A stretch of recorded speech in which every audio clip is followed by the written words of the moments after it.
लोहारीडीह का मामला एक नया मोड़ लिया है। 15 तारीख की घटना है और आज 16 तारीख, पूरे एक महीने वो घटना हो गई और तब से पुलिस ये मान रही थी कि शिव प्रसाद और कचरू ने आत्महत्या की है और अंततः लगातार पत्राचार और जो लगातार दबाव बनाए उसकी परिणति थी कि आज बालाघाट पुलिस ने, मध्य प्रदेश पुलिस ने स्वीकार किया कि ये हत्या है और हत्या के आधार पर 6 लोगों की गिरफ्तारियां हुई और उसमें रघुनाथ साहू जिसको जला के मार डाला गया उसका लड़का भी है, जिसके गवाही पर 167 लोगों के खिलाफ FIR दर्ज हुआ और 69 लोग जेल में बंद थे, जिसमें प्रशांत साहू के पुलिस पिटाई से मृत्यु हुई। तो ये पूरा मामला 360 डिग्री बदल गया है। प्रदेश का गृह मंत्री, SP लगातार इस मामले को दबाने की कोशिश कर रहे थे। अब ये मामला ये तय भी हो गया। हम लोग शुरू से कह रहे थे ये हत्या की जांच होनी चाहिए। या दूसरी बात ये है कि जो लोग कचरू साहू के पोस्टमार्टम में गए थे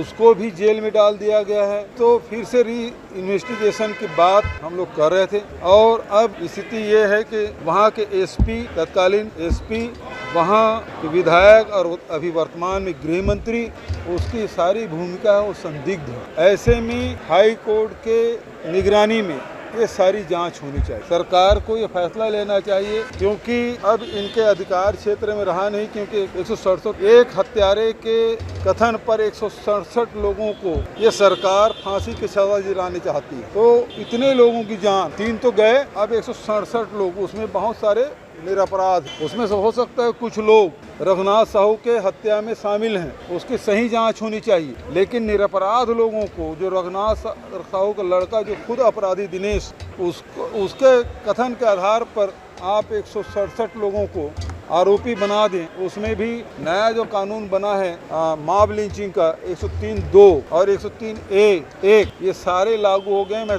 5 धाराएं जो बताया था वो सारे हैं। तो अब इसको फिर से विवेचना करने की जरूरत है और ये तभी संभव है जब हाई कोर्ट के सिटिंग जज या कोर्ट के जज निगरानी में ये SIT गठन करके इसकी जांच की जाए। दूसरा जो मामला है, अब इसमें आप देखेंगे विजय शर्मा जी कुछ कह रहे हैं और तत्कालीन SP का बयान कुछ और कह रहा है। तो ये बातें हैं। वैसे भी तत्कालीन SP जब बैगा जनजाति की हत्या हुई थी तब भी इन्होंने उसे आत्महत्या करार दिया था। कांग्रेस पार्टी ने इसे प्रेस कॉन्फ्रेंस किया, जन आंदोलन का मुद्दा बनाया, तब जाके वो हत्या के मामले दर्ज हुए, उसमें जांच की गई। इसमें भी जो तत्कालीन SP है प्रशांत साहू के मामले में भी वो झूठ बोल रहे थे, उनको मिर्गी आती है। और तीसरा झूठ कचरू साहू के हत्या के मामले में भी उन्होंने आत्महत्या बताने के लिए बताया उन्होंने। तो गृह मंत्री के बयान कुछ और है आज और उसके बयान कुछ और है।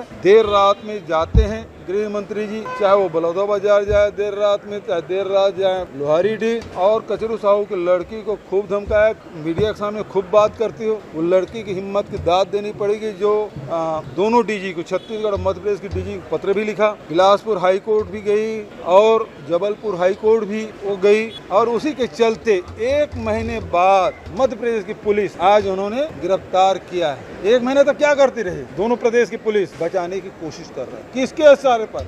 ये जांच कोई पुलिस नहीं कर सकती। इसलिए ये कौन है, यहाँ के गृह मंत्री हैं कि कोई और है, ये तभी होगा जब हाई कोर्ट के देखरेख में जांच होगी।